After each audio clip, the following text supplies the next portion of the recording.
आज अंधेरा था। काली कालिक से घिरा आसमान किसी अनहोनी का संकेत दिए जा रहा था। पुराने जमाने में ज्यादातर गाड़ियां नहीं होती थी। रात होते ही हाईवे पूरी तरह सुनसान हो जाते थे। इसी वजह से हाईवे पर एक बार धाकड़ कांड हो गया था। कोहरे में लिपटा हुआ सीधा हाईवे दिखाई दे रहा था। तभी कार की पीली हेडलाइट्स हाईवे पर पड़ी और वो लंबी सड़क लाइट से उजल गई। वो कार सड़क के ऊपर से तेजी से दौड़ रही थी।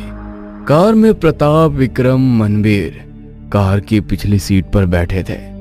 आगे ड्राइवर सीट पर महेंद्र बैठा था और उसके बगल वाली सीट पर सूरज बैठा था। वे सभी बच्चे दिवाली में काली चौदस के अवसर पर राजस्थान में काली माता के एक मंदिर में दर्शन करने जा रहे थे।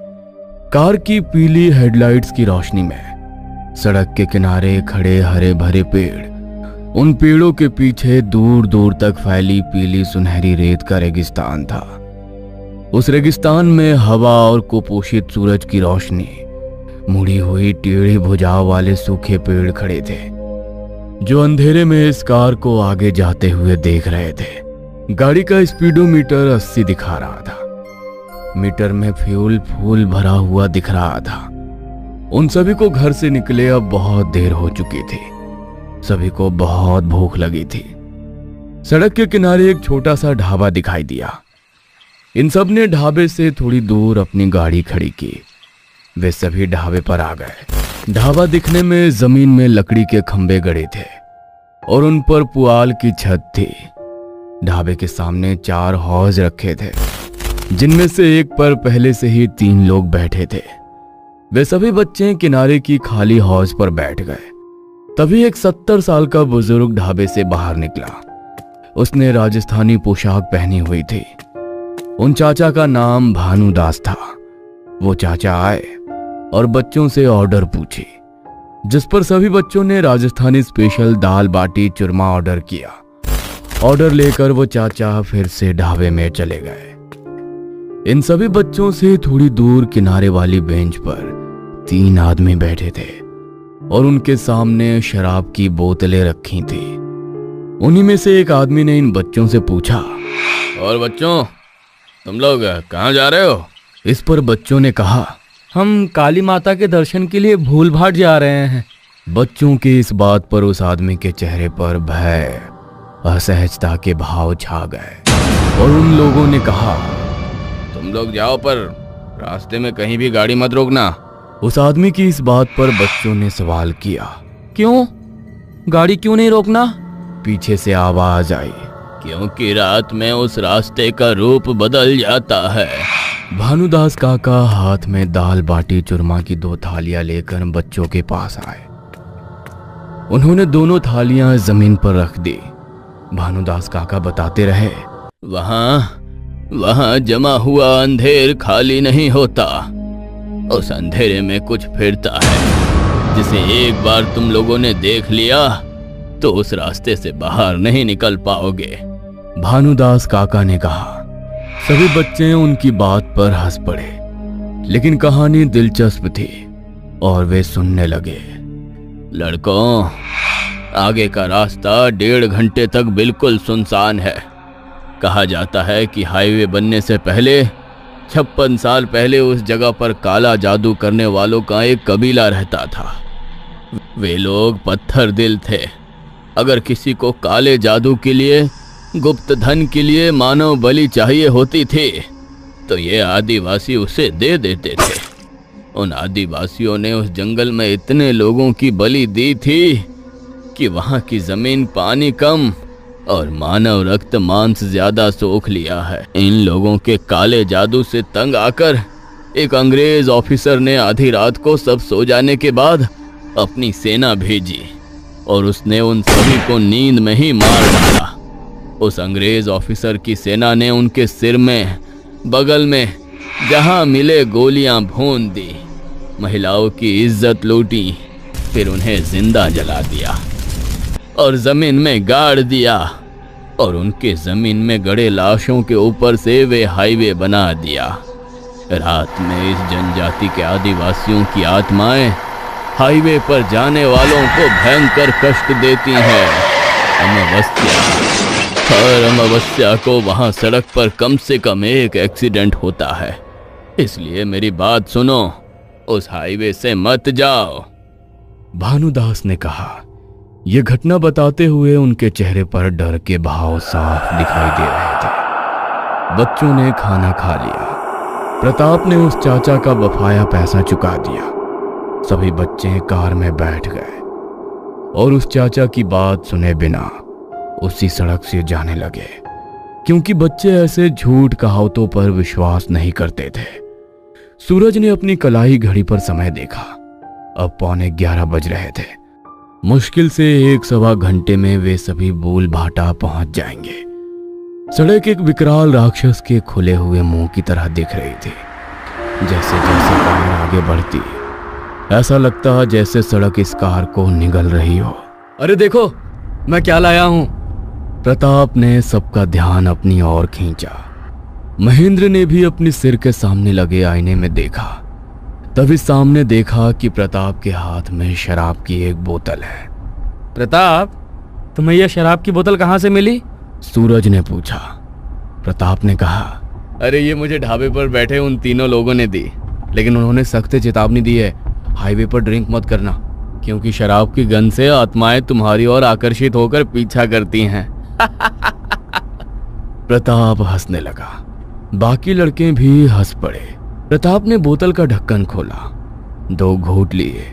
बाकी लड़के शराब नहीं पीते थे। प्रताप अकेला ही ड्रिंक कर रहा था। उसने सिर्फ 10 मिनट में आधी बोतल खाली कर दी। अब वो नशे में पूरा डूब सा गया। कार सड़क पर तेजी से दौड़ रही थी। तभी महेंद्र ने कार की पीली रोशनी में सड़क के दाईं ओर एक नीला बोर्ड देखा, जिस पर सफेद अक्षरों में लिखा था, राजस्थान बूल भाटा 50 किलोमीटर। कार बूल भाटा की सीमा में प्रवेश कर गई। सूरज ने घड़ी पर फिर से समय देखा। समय था 12:10। थोड़ी देर बाद पीछे से एक आवाज आई। विक्रम कार रोकने के लिए कह रहा था। इस पर महेंद्र ने पूछा, अरे क्या हुआ? मुझे 2 नंबर जाना है। विक्रम ने कहा। ठीक है कहते हुए महेंद्र ने गाड़ी सड़क की बाईं ओर रोक दी।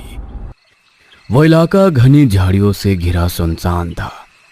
विक्रम ने पानी की एक बोतल ली और सूरज को साथ लेकर चल पड़ा। दोनों झाड़ियों में थोड़ा और आगे चले गए। विक्रम झाड़ियों में थोड़ा और आगे चला गया, जबकि सूरज उससे थोड़ा दूर खड़ा था। 5-10 मिनट ऐसे ही बीत गए। सूरज अकेला खड़ा था। चारों ओर घोर सन्नाटा था। आसपास के पेड़, उन पेड़ों की शाखाएं सजीव लग रही थी। ऐसा लग रहा था जैसे अभी वे शाखाएं हलचल करेंगी और पूरे शरीर को कुचल देंगे। अचानक उस ठंडे बेजान सन्नाटे में विक्रम की भयानक चीख फूट पड़ी।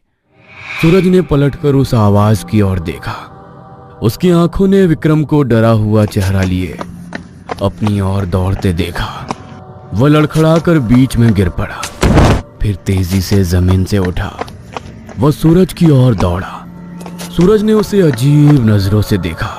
क्या हुआ इसे? ये ऐसे क्यों कर रहा है? तभी सूरज ने विक्रम से थोड़ी दूर एक पेड़ के तने के पास देखा। उसकी आंखें चौड़ी हो गई, मुंह खुल गया, गला खून से लथपथ था। पेड़ के मोटे तने से बहते सफेद धुंध में एक आकृति खड़ी थी। नीचे सफेद धोती, ऊपरी शरीर पूरी तरह से नंगा। उस नंगी देह की त्वचा भूतिया सफेद था। दाएं कंधे से बाएं कमर तक उन्होंने लाल रंग का जनेऊ पहना हुआ था। और उससे भी ज्यादा विचित्र, मन को सुन्न कर देने वाली बात यह थी कि उसका चेहरा बहुत ही विचित्र और डरावना था। खप्पड़ चेहरा, खरगोश जैसी त्रिकोणीय कान, और सबसे ज्यादा दिल दहला देने वाला डर ये था कि उन दोनों ध्यान की आंखों के किनारे लाल थे, केसरिया आग के लाल अंगारों की तरह। यह बेहद भयावह दृश्य देखकर दोनों कार की ओर दौड़े। आधे रास्ते में उनको मनवीर महेंद्र मिले। उन्होंने विक्रम की चीख सुनी थी, इसलिए वे देखने आए थे कि क्या हुआ। सूरज ने उन्हें ज्यादा कुछ बताए बिना बस इतना कहा, जल्दी से कार में बैठो, चलो यहां से। और सब कार की ओर दौड़ पड़े। सब कार के पास आए, कार में बैठे। जब तक कार स्टार्ट नहीं हुई, विक्रम और सूरज की चौड़ी आंखें झाड़ियों में झांक रही थी, मानो कोई अभी उन अंधेरी झाड़ियों से निकलकर भागते हुए आएगा और उस घने अंधेरे में घसीट ले जाएगा। जैसे ही कार चलने लगी, महेंद्र ने सूरज से पूछा कि क्या हुआ, और सूरज ने उसे वो हकीकत बताई जिस पर महेंद्र, मनवीर और प्रताप सब उसकी बात सुनकर हंस पड़े। हो, शराब मैंने पी रखी है और चढ़ तुम दोनों को गई है। प्रताप दांत पीसते हुए जोर जोर से हंसने लगा। थोड़ी देर बाद महेंद्र गाना सुनने के लिए अपने साथ 4-5 कैसेट लाया था। महेंद्र ने उनमें से एक को ऑडियो टेप पर लगा दिया। गाना लगाने का मकसद इस दूषित माहौल को ताजा करना था। सूरज ने फिर से घड़ी देखी। घड़ी में समय 12:10 दिखा। उसे थोड़ा आश्चर्य हुआ, अजीब लगा, क्योंकि आधे घंटे पहले उसने घड़ी में यही समय देखा था। लेकिन हैरानी की बात, सोचने वाली बात यह थी कि सेकंड की सुई तो चल रही थी, लेकिन घंटे और मिनट की सुइयां जंग खाकर एक ही जगह रुकी हुई थी। सूरज ने यह सोचकर समय देखना बंद कर दिया कि घड़ी जरूर खराब हो गई होगी। ऐसे ही काफी समय बीत गया। महेंद्र ने अब तक 8-9 गाने लगा दिए थे। वो पुराना जमाना था, लगभग 2001। अब जैसे 3-4 मिनट के गाने नहीं होते थे, बल्कि 7-8 मिनट के लंबे गाने होते थे। और सुनते सुनते इन गानों को सुनकर सूरज का चेहरा थोड़ा उलझन में था। अगर कोई गाना 8-9 मिनट लंबा है तो 8-9 गाना बजने तक 1 घंटा तो बीत ही जाएगा, और हमें इतने समय में बुलभट्टा पहुंच जाना चाहिए था। यह सोचकर उसे थोड़ी उलझन हुई कि बुलभट्टा जो 1 घंटे की दूरी पर था, अब तक आया क्यों नहीं। तो सूरज ने पीछे वाली सीट पर बैठे अपने दोस्त मनवीर से भी कहा, अब जरा अपने फोन में समय तो देखो, मेरी घड़ी खराब हो गई है। मनवीर के पास नोकिया का फोन था।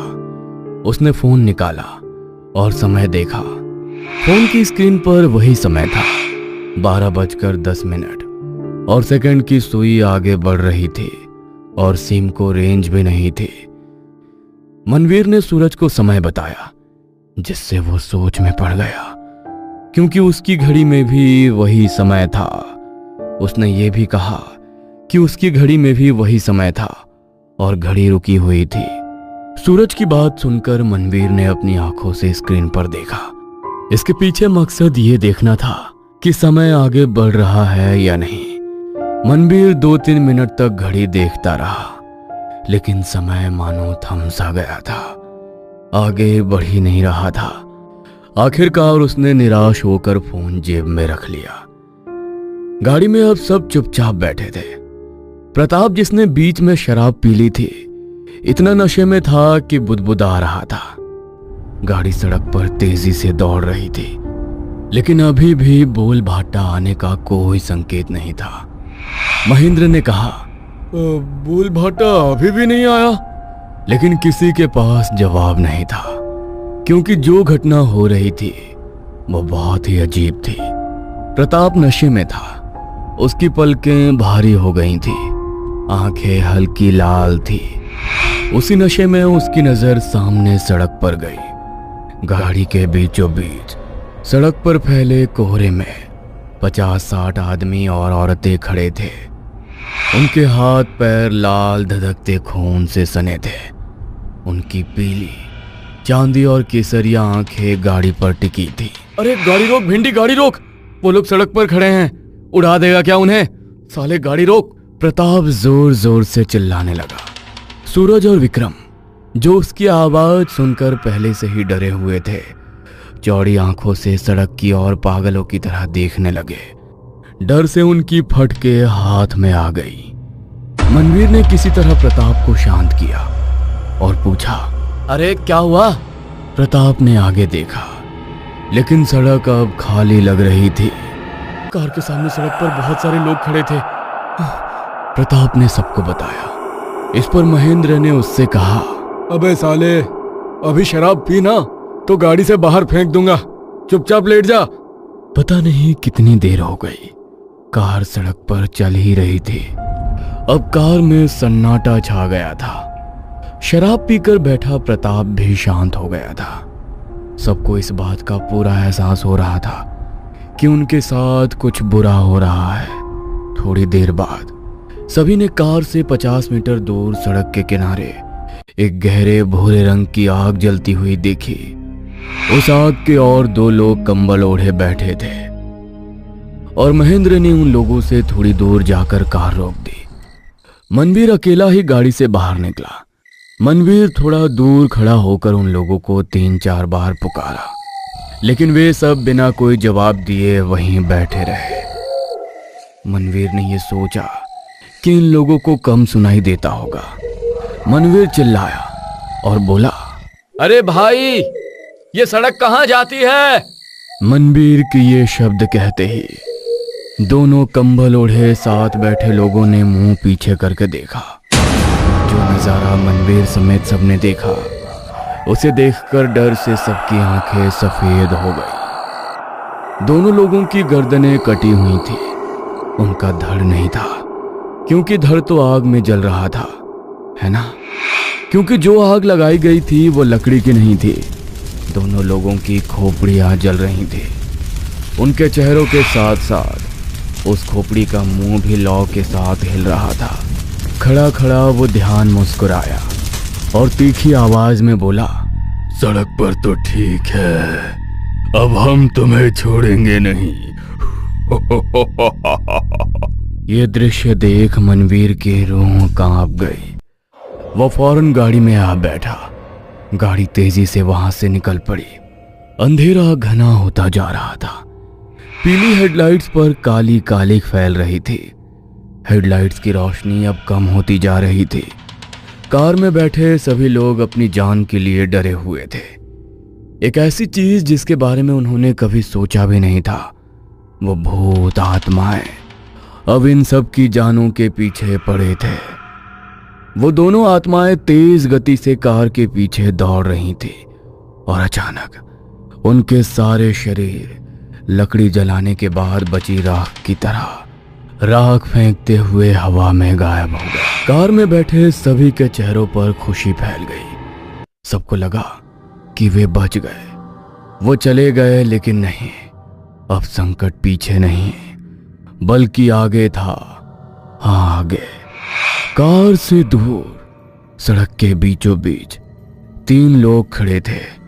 नहीं, लोग नहीं, वो कोई बुरी भूत प्रेत राक्षस मृत आत्माएं।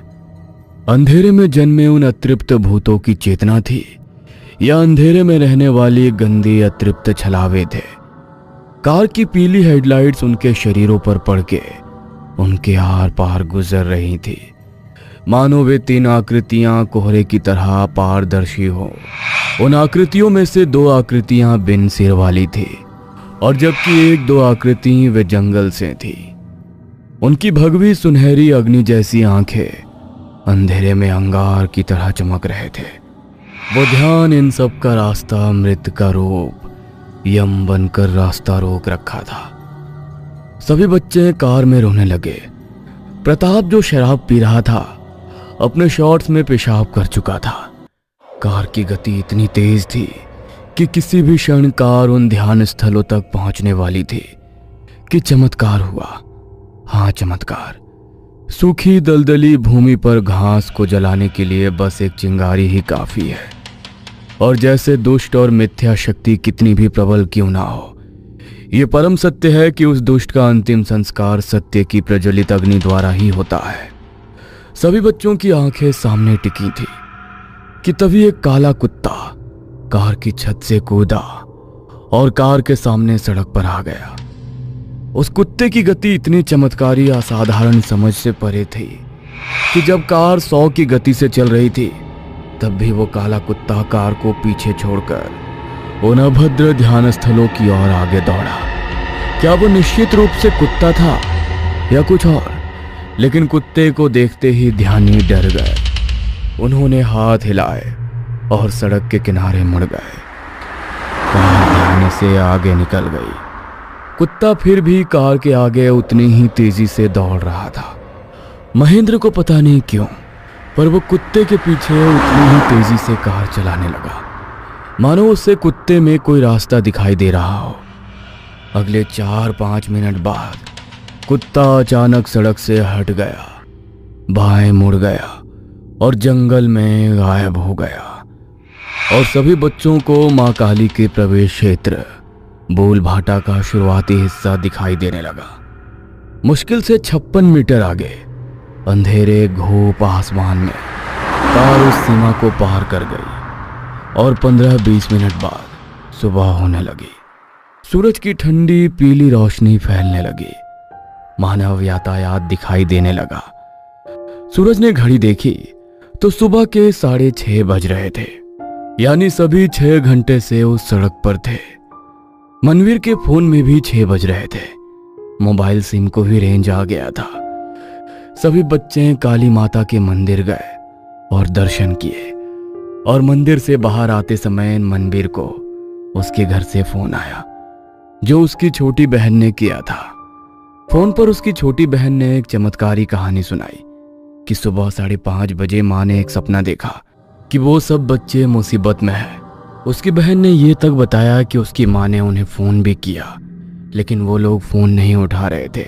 उसकी माँ को उसकी बहुत चिंता हुई, तो वो काली माता की पूजा करने बैठ गई और कहा कि वो सब सकुशल घर आ जाए। मनवीर की बहन की बात सुनकर सभी बच्चे रोमांचित हो गए। उन्हें एहसास हो गया था कि वो काला कुत्ता कोई साधारण नहीं, बल्कि ईश्वर का एक रूप था, जो उस मुसीबत की घड़ी में उन्हें बचाने आया था। सबने माँ के फिर से दर्शन किए, उनका तहे दिल से शुक्रिया अदा किया और दोपहर को अपने घर चले गए। क्या पता रात में फिर से ऐसी घटना घट जाए। तो इस तरह सबको एक अच्छी सीख मिली कि बुजुर्ग लोगों के विचार कभी गलत नहीं होते।